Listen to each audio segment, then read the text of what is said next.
Yes dear students, तो construction of matrix के बाद अब हम लोग अपने टॉपिक को आगे बढ़ाते हैं।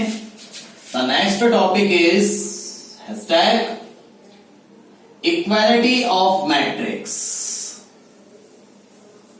Equality of matrix.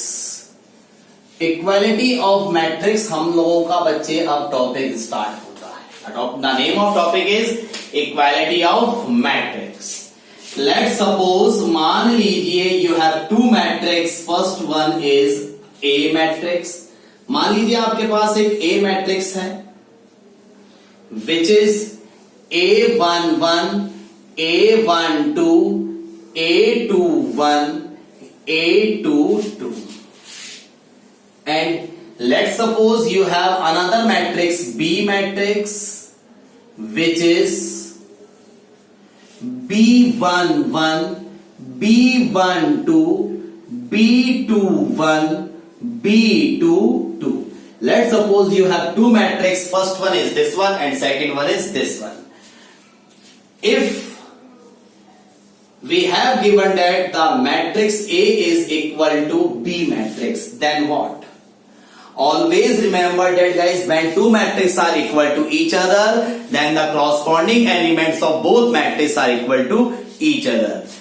समझ रहे हैं बेटा आप? जब दो मैट्रिक्स आपस में इक्वल होती हैं तो हमेशा याद रखना उनके corresponding एलिमेंट्स क्या होंगे, हमेशा सेम होंगे। मीन्स अगर ये वाली मैट्रिक्स इसके इक्वल है तो हमेशा याद रखना जो इस वाली मैट्रिक्स के A11 का एलिमेंट होगा वही उस वाली मैट्रिक्स के B11 का एलिमेंट होगा। मतलब इसके फर्स्ट रो के फर्स्ट का एलिमेंट जो होगा उसका वो फर्स्ट रो का फर्स्ट एलिमेंट होगा। सेम इस वाली मैट्रिक्स का जो A12 होगा फर्स्ट रो का सेकंड एलिमेंट होगा वो दूसरी मैट्रिक्स के भी फर्स्ट रो के सेकंड एलिमेंट के ही इक्वल होगा। अगर पहली वाली मैट्रिक्स के सेकंड रो का जो फर्स्ट एलिमेंट होगा वो इसके सेकंड रो के फर्स्ट एलिमेंट के इक्वल होगा। उसी तरीके से मेरे प्यारे भाई बहनों, जो पहली वाली मैट्रिक्स के सेकंड रो का सेकंड एलिमेंट होगा वही इसके सेकंड रो का सेकंड एलिमेंट होगा जो सेकंड मैट्रिक्स है। मींस इस वाली एलिमेंट का इस वाली मैट्रिक्स का this equal to this one, this equal to this one, this equal to this one, this equal to this one. लेकिन छोटी सी बात दोस्तों, हमेशा याद रखना इन equality of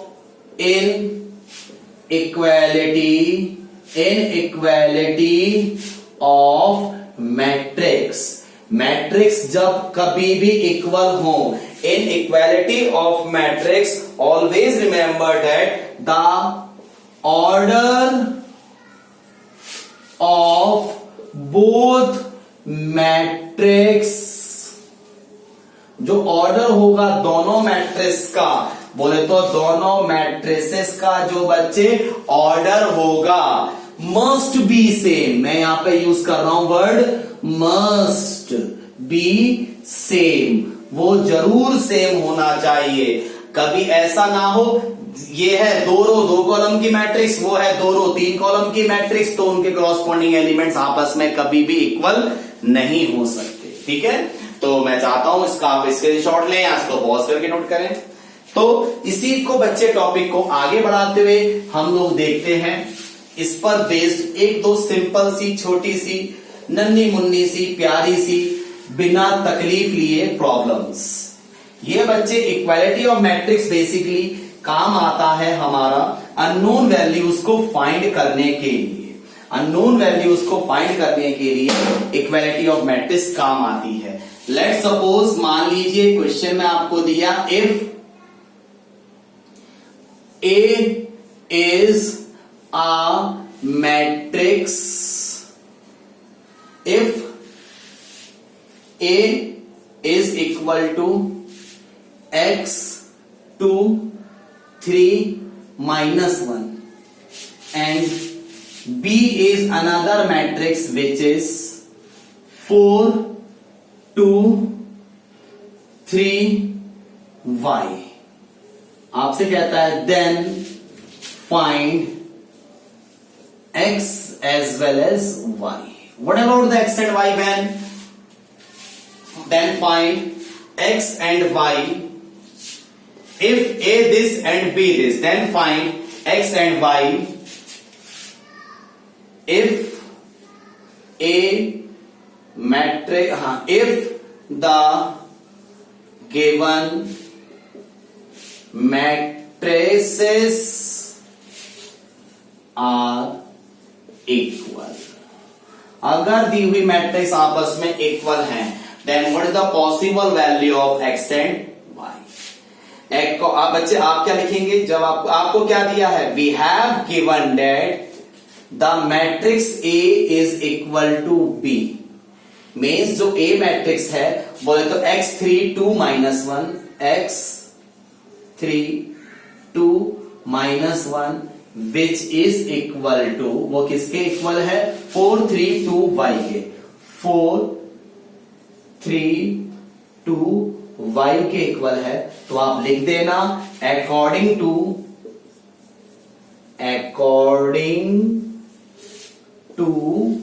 equality of matrix. आप प्रॉपर्टी यूज कर रहे हैं कौन सी? इक्वालिटी ऑफ मैट्रिक्स की प्रॉपर्टी आप लोग क्या कर रहे हैं दोस्तों? यूज कर रहे हैं. और जब दो मैट्रिक्स इक्वल है then we can say that the corresponding elements are also same. So what about the x? x is 4. x की वैल्यू क्या होगी? 4 होगी. और y की वैल्यू बोले तो कितनी होगी? -1 होगी. On the basis of this topic बच्चे आप लोग बहुत सारे क्वेश्चन बना सकते हैं. आपकी एनसीईआरटी में ही दिया गया है अभी तक के सारे टॉपिक्स में. आप लोग 3.1 कवर कर सकते हैं. अपनी किसी भी क्वेश्चन में प्रॉब्लम आए आप बच्चे उसकी मुझे नोट में लिख के दीजिए. मैं आपको तुरंत उस क्वेश्चन की वीडियो बना के सॉल्व करके दूंगा. चलते हैं आगे, अपने टॉपिक को हम लोग आगे की तरफ मूव करवाते हैं. ठीक है बच्चे, यहीं से एक टॉपिक और हमारा आता है, ध्यान देना प्लीज. हाँ जी, चलो बड़ा कंस्ट्रक्शन ऑफ मैट्रिक्स पे एक सिंपल सा क्वेश्चन और बना लेते हैं प्रैक्टिस के लिए आप लोगों की. If like this one, x plus y 2 3 xy is equal to 0 2 3 1, then find, ये इक्वल है आपस में, then find x as well as y. दो मैट्रिक्स आपस में इक्वल हैं, तो बताइए x और y की वैल्यू क्या होगी? कुछ भी हो सकता था. हम लोग यहां पे क्या लिखेंगे? According to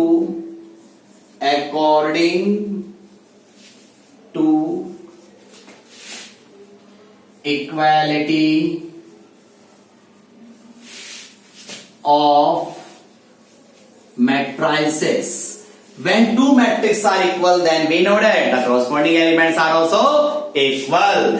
So according to equality of matrix, the first element of this matrix is equal to this one. बोले तो x plus y is equal to 0. So what about the x? X is equal to minus time of y, or we can say that y is equal to minus time of x. This can be written as equation first. And 2 के equal, 3 के equal, xy किसके equal? The xy is 1. xy क्या है? 1. और आपको सबको पता है x की वैल्यू क्या है? -y है. बस आपस में इक्वेट कर लो जैसे आप चाहते हैं. फ्रॉम इक्वेशन फर्स्ट x की वैल्यू क्या है? -y. तो x की जगह -y into y is equal to 1. ठीक है बेटा. तो what about the y? y square is equal to -1. तो y की वैल्यू क्या हो गई? The value of y is root of -1, and root of -1 means iota. इसकी वैल्यू क्या हो गई? आयोटा. y की वैल्यू हो गई आयोटा. रूट -1 क्या होता है? Iota. If y is equal to iota, then x की वैल्यू क्या होगी? Minus iota. तो x और y की वैल्यू फाइंड करनी थी. The value of x is minus iota and the value of y is iota. Note कीजिए बच्चे प्लीज। चलते हैं नेक्स्ट टॉपिक की तरफ।